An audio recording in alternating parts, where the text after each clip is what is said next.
overcoming all obstacles. Go! The Lesotho Sun 400 continues, and after mud, dust, dongers and destruction, there was a whole lot more to come. Just after halfway, and already more than 20% of the competitors had to drop out. The motorite crew, with no less than 3 cars in the top 5, looked like the outright favourites for the overall title and the special vehicle win too.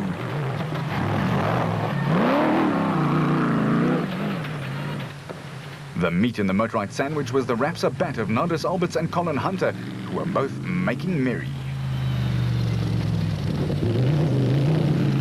Defending SA champion Martian Whitehouse was still going along on their consistent merry way, but for the first time this season, they would not reach the finish line due to a faulty gearbox. Woolwich and Schothammer and the Ford were on a search and destroy mission, and they had firmly moved into the top 10.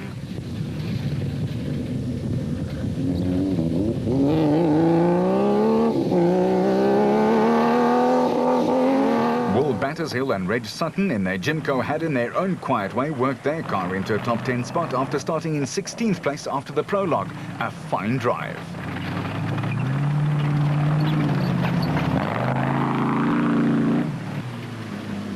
One of the other drives of the day went to Mark Grenier, who under the skillful pointing of Chris Birkin pulled up into the 8th place. The Castrol Toyota sounded great.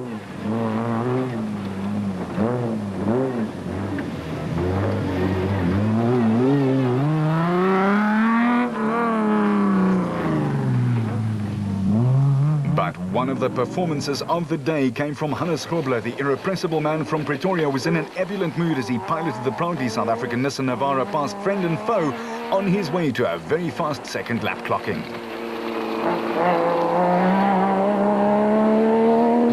Ernest Corbett, another veteran of the sport, was having his best showing of the year, with son-in-law and navigator Warwick Goosen doing a fine job himself. They were 22nd after the prologue, but now they were up into the 12th place.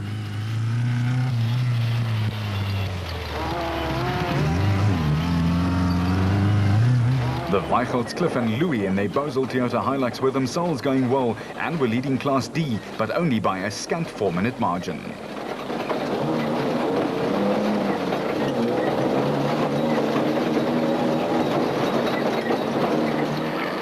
In Class E, the Moffats were controlling things, but again, as it was throughout the field, the time gap was only 10 minutes, and in off-roading, that's not a lot. Bevan Bertolt and Oki Fourie, standing in for the injured Robin Houghton in their Castrol Toyota, had overheating problems and, like your commentator, ran out of fans, but they kept plugging away.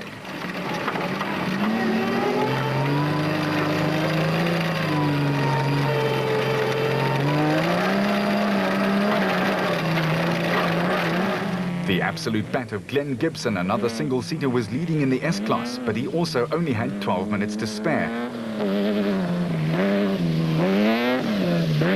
That was over Nick Gosler and Gerard Niemand in the Kopenhagen Hotel Raceco. Back at DSP for the second time, the Ford pit crew was stretched to the limit with a broken back droop strap. But it did not, according to their own calculations, cost them much time at all. No, it's not it's just one of the check straps is broken on the back suspension, just limiting the travel.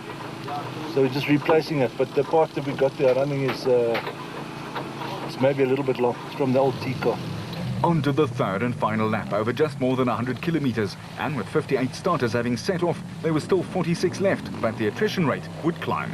But no one bothered to tell the motorite team this. Cox was charging along like a bull in a china shop, while his teammates Hutchison and Bergman were also going ape.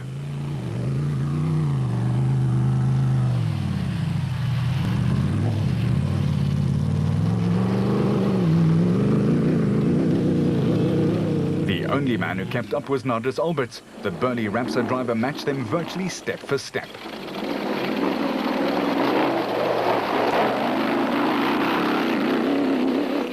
But in these conditions, one slightly wrong move and you're stuck.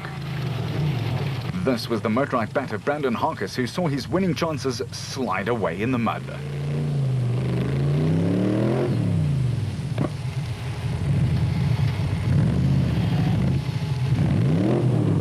At the sharp edge of the production car field, Grobler and Jordan were doing what has become their trademark move in 2006, a storming run in the last 100 Ks. They blitzed past Mark Ronier there, who had to stop to repair a puncture, and that took them into the lead.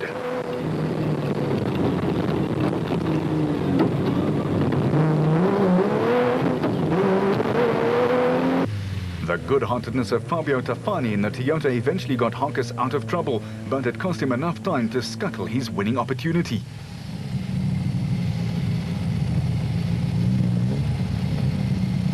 Meanwhile, Cronje was soldiering on in second place, and he and Birkin were impressive to say the least.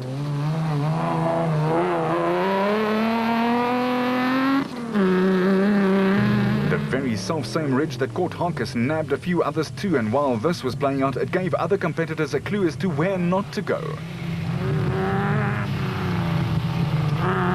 Cronje blazing along, but he would rue that puncture for quite a while. Lots of cars blazing by. One of them that went by so quickly was Schulthammer and Woolridge's Ford. The back droop straps that had to be replaced had indeed proved to be a problem, and they lost some time doing that. They were back into third place in class.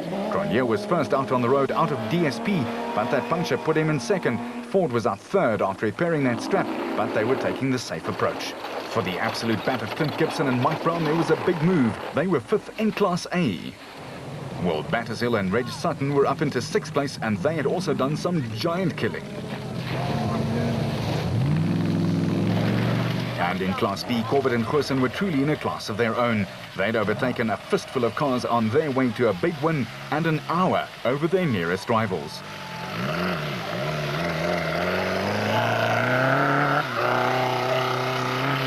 Looking slightly worse for wear and treading rather gingerly across the mud, Bevan Berthold and Oki Faria gently squeezed into fourth place in class after an outstanding third lap.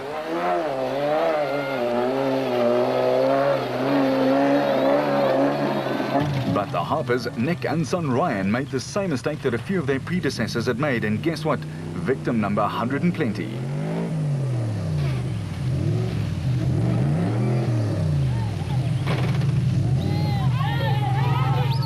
A mistake from Voss at the end of lap 2 meant that he got stuck, and even though his teammate Grobler stopped and wanted to help, he also stood the risk of getting stuck.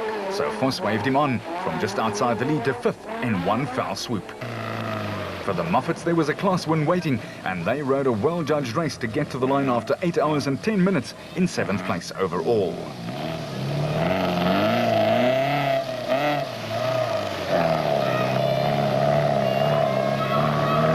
The Tyco Trucks team of Visser and Baardnorst in the Toyota filled 8th place after a clean last 100k run.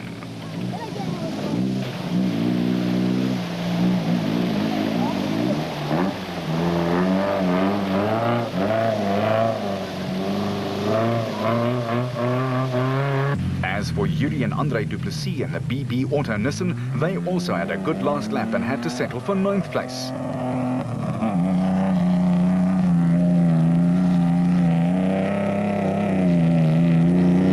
We know it's hard to tell, but that there is Bez Besaidnout. He had a good clean run and finished second in Class B, despite all the mud, that is.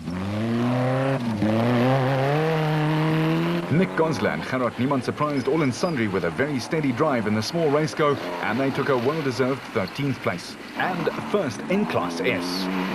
Sometimes you have to be tough, and none more so than Marius van Vieren and Johan Coetzee, who held on to the finish line despite some severe power steering problems.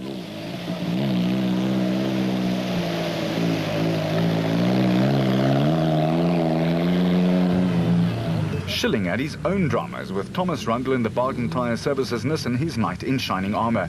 Their alternator had packed up, and that was that.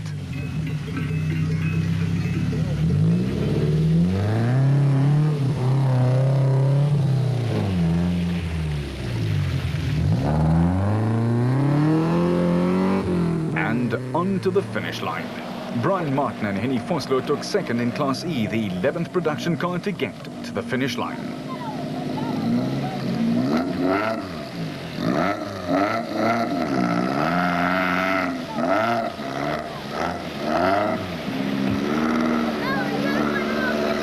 And at At that finish line, a proud, delighted and relieved motorride crew awaited an ecstatic Alfie Cox and co-driver Henny ter Steege, who only took the lead after his navigator did some fine work.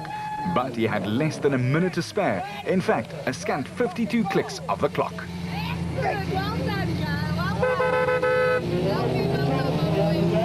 And the black and silver outfit could celebrate again, as it was Evan Hutchison and Hakim Bergman who brought their bat home next. A 1-2 for Motorride. Their joy knew no bounds, and Cox, who has won here in a production car, on 2 wheels and now also in a special, very, very happy. And so he should be.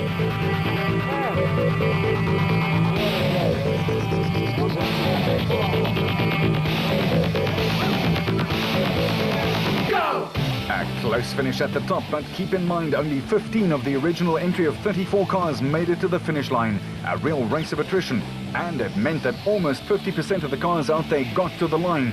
A fine rate in a race that is so tough. Cox was delighted and loved all the tight racing. Yeah, look, it's been pressure all day. I mean, we started in third this morning, but Henny made an absolute fantastic job of the navigation, and Brandon and Evan took a wrong turn in one of the villages. We got in the lead and we had the dust to our advantage, and I thought, you know, I've got to keep the dust, keep them in the back, but Evan has not given up the whole day. I mean, he got within touching my bumper about 30 k's from home, and I thought, no worries, I'm not giving him the win, and back down the hammer again, and but these cars are just like a bat out of hell, if you could say that. Yes, you can, Alfie.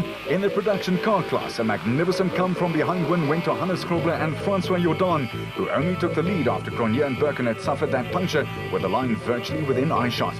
The closest finish of the season with less than 7 minutes, separating the top 3, and Cronje will be wondering about that puncture for a while to go.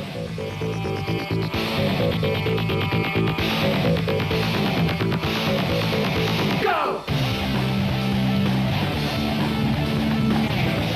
Grobler, as always, was magnanimous in victory and praised his trusty Nissan.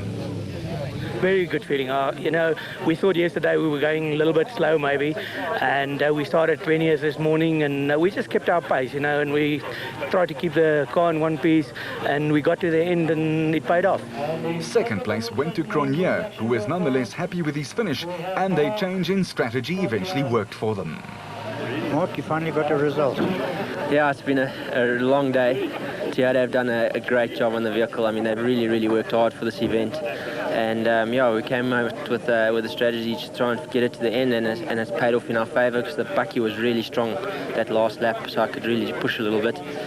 We actually we led for a while, and then we unfortunately got a puncture, and yeah, then Hannes got past us, and then we decided we'll just get it to the end. The Ford Ranger of Woolwich and Schulthammer appeared next, and they were happy with the third place, which kept them in the points. Yeah, it was a tough race, good race, quite a frustrating race, because we came into the start of the last lap with I wouldn't say a nice lead, but we had a couple of minutes lead, and in the pits we noticed that one of the suspension straps that holds the back suspension together had broken, so we could have taken a chance and left it, but we decided to err on the side of safety and rather changed it, so we lost the lead there, and then the last lap we just battled a bit, went into too fast into one of the dongas and bent something on the front steering, and then I think put us off a bit, and then we've had a brake problem, so we kind of had to settle for third, unfortunately, because I think we could have made it today. We could have won. In the manufacturers' battle, Toyota lead Nissan by 14 points, and in Class B, it was Ernest Corbett all the way.